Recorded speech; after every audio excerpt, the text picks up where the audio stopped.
Hey, Indy Metro, this is Pastor Aaron. We are live today from the Ambry and from West Philly, as I've got a good friend of mine, Casey, who's agreed to come on and walk with us through the start of our Grace and Race series and kind of weigh in his commentary and some of the questions we've been asking some of our other friends and guests. Well, once again, my name is Casey Bridgeford. I am a student at the University of Pennsylvania. I was born and raised in Indianapolis. I was a hip-hop artist that did a lot of things in the city, but I also was involved in a number of organizations within the city of Indianapolis, one which I led race relations study circles for a number of years with a program called Public Allies. So I'm very invested in racial reconciliation, and I'm very happy to be here to speak with you. Just share with us, how would you define racism?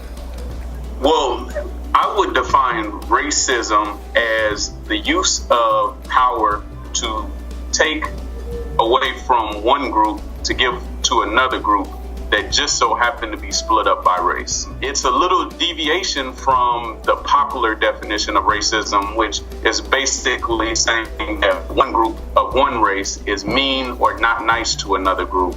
I think it runs much deeper than that, and I think systematically, structurally, and culturally, it has stripped away resources, wealth, and quality of life from one group based on their race and giving it to another group. And so that would be my understanding and my definition of racism. How have you seen racism impact your family, yourself, or your friends?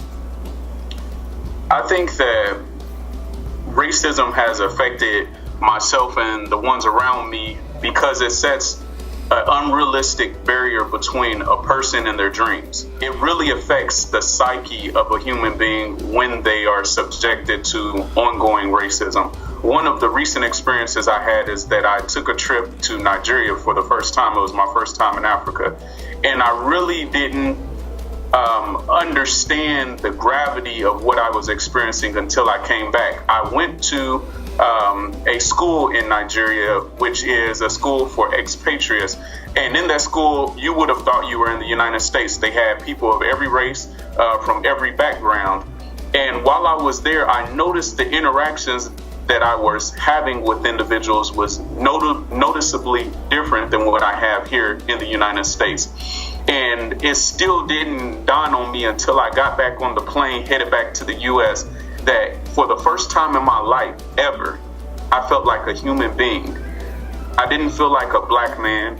I didn't feel like an African American. I felt like a human being who was capable of tremendously great things or tremendously terrible things. It was like I was given an empty slate. But once I got back on the plane, and once I got back into the U.S., I noticed in the very subtle interactions with every person that I came in contact with that once again I carry this weight of being an African American, of being a black person, where I'm not expected to offer anything good. And so I think that constant weight that people carry around is something that's unseen and it's easy to ignore.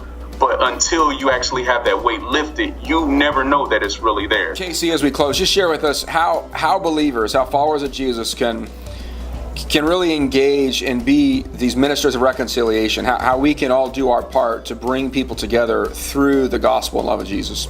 We have a tremendous duty to love everyone. And it's very important that we understand that you can't love what you don't know. And if you are anyone who is comfortable in not knowing your neighbor, no matter how different they are, then you cannot possible for you to love them. And I think where we fail as a society is, number one, we want to erase differences when differences exist and they are good. And we need to learn those differences, especially as believers, that we cannot minister to anyone's heart or we cannot reconcile anyone with Christ if that person doesn't feel our love.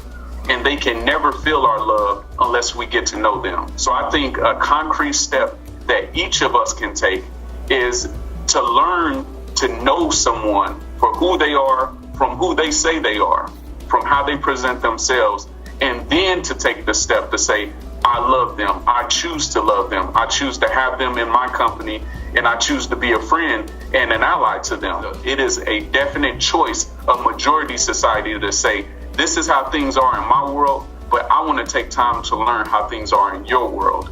And I think that's what begins to build those bridges, and real relationships flourish from that.